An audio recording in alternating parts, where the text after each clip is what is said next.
Kalau cuma didatangi orang, saya minta ijazahnya, saya minta skripsinya untuk apa? Kalau saya, enggak boleh. Saya lihat di TikTok. Seakan-akan, apa? Mahfud MD sekarang sudah berubah. Gitu. Sudah mendukung Pak Jokowi. Dia mengatakan bahwa kalau ijazahnya Pak Jokowi palsu, keputusannya tidak batal. Lah iyalah, bukan karena mendukung, memang begitu. Coba, teori apa yang bisa menyatakan itu? Kecuali pidana ya. Kalau pidana personal, bukan pada keputusan ketatanegaraan. Iya, saya bilang. Yang saya katakan begini, ada yang tanya juga, Pak Mahfud, Anda kok nggak ikut-ikut nih?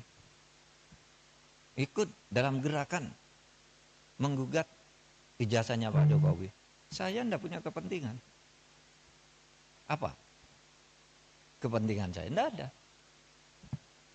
Makanya itu ditolak. Ditolak oleh pengadilan tuh bukan karena pengadilannya salah. Gini, mari saya jelaskan. Biar nanti saudara, kalau mencari celah ngatur pelanggaran presiden yang terlanjur terjadi itu, di undang-undang kepresidenan mau diatur bagaimana.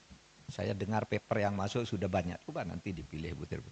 Ya begini, yang gugat ijazahnya Jokowi ini pertama masuk ke gugatan peradilan perdata. Lalu sudahlah, keabsahan ijazah kok digugat ke pengadilan perdata, pengadilan bilang bukan wewenang saya. Jadi benar pengadilan itu bilang, NO saya tidak dapat nerima ini karena bukan wewenang. Tugas pengadilan itu bukan mencabut ijazah. Terus jawab apa dong? Lagi pula, kalau perdata itu ya seperti teorinya, perdata itu yang menimbulkan hak dan kewajiban. Orang bisa melakukan gugatan perdata kalau ada perjanjian kontraktual, kontrak di antara kedua pihak di mana yang satu tidak memenuhi syarat. Kapan Pak Jokowi melakukan kontrak dengan orang yang menggugat itu? Mewakili siapa dia? Iya kan? Pengadilan begitu. Saya tidak membela Pak Jokowi, tidak juga membela pengadilan. Benar dia, justru kalau dia memutus salah. Pengadilan negeri itu. Terus kemana dong? Tidak ada kok. Pihak yang dirugikan siapa? Secara perdata. Siapa yang perdata itu kan pribadi dan badan hukum privat. Oh kalau gitu pindah ke PT UN. PT UN juga menyatakan tidak bisa nerima. Kenapa? Kalau saya dinyatakan mencabut ijazah tidak sah. Seharusnya Anda minta, kalau mencabut ijazah itu minta ke UGM. Karena UGM yang menerbitkan, masa PT UN? Dan lagi pula apa rugimu secara ketatanegaraan, ketatausahaan negaraan? Pencabutan itu minta ke UGM, ngomong UGM yang mengeluarkan. Kok saya disuruh menyatakan tidak sah? Kalau Kalimantan suruh nyatakan tidak sah, pasti NO dong.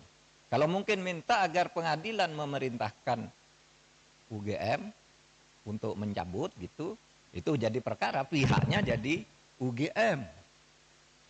Maka saya bilang, wah UGM tidak usah melibatkan diri lah, apa buang-buang waktu begitu. Dan orang tidak berwenang juga. Lembaga hukum perdata privat, kelompok orang datang ke UGM memaksa saya meminta lihat ijazahnya Pak Jokowi, tidak bisa. Kalau begitu setiap orang bisa datang ke sana minta melihat ijazahnya Pak Mahfud itu apa. Gitu. Misalnya, saudara nulis nih kayak ini.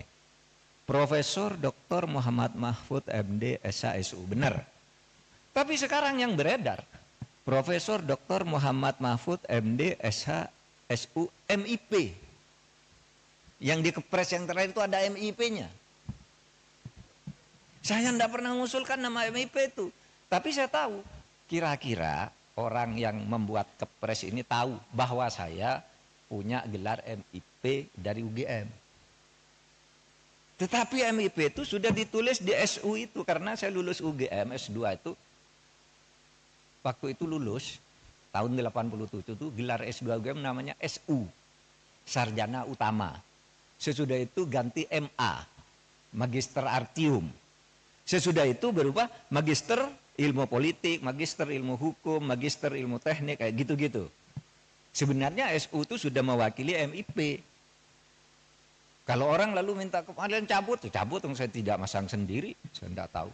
Mungkin pada waktu itu yang ngetik ke pres saya itu Pak Pratikno, karena saya lulusan di sekolahnya Pak Pratikno atau Pak Ari Dwi Payana. Nah, sebab itu sekarang saya katakan, kalau gitu masuk ke pidana.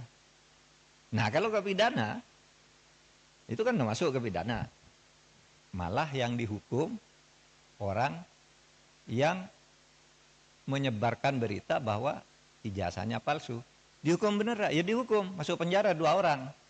Karena apa? Dianggap menyebarkan berita bohong.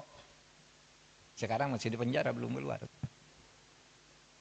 Malah yang punya ijazahnya tidak dipersoalkan. Sekarang jalurnya sudah masuk, tinggal politisnya bisa enggak? Karena yang dilaporkan sekarang, ya, yang dilaporkan sekarang itu adalah pemilik ijazah dan sudah dilaporkan ke Bareskrim. Nah, kalau itu arahnya udah cepat, tepat, tinggal hukumnya nanti dinilai benar apa tidak. Itu palsu. Nah, kalau gitu UGM boleh hadir, dipanggil pengadilan. Kalau cuma didatangi orang, saya minta ijazahnya, saya minta skripsinya untuk apa? Kalau saya enggak boleh. Sudah benar tuh UGM. Gitu. Nah,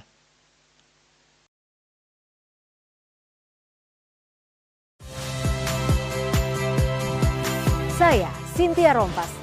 Saksikan program-program Kompas TV melalui siaran digital, pay TV, dan media streaming lainnya. Kompas TV, independen, terpercaya.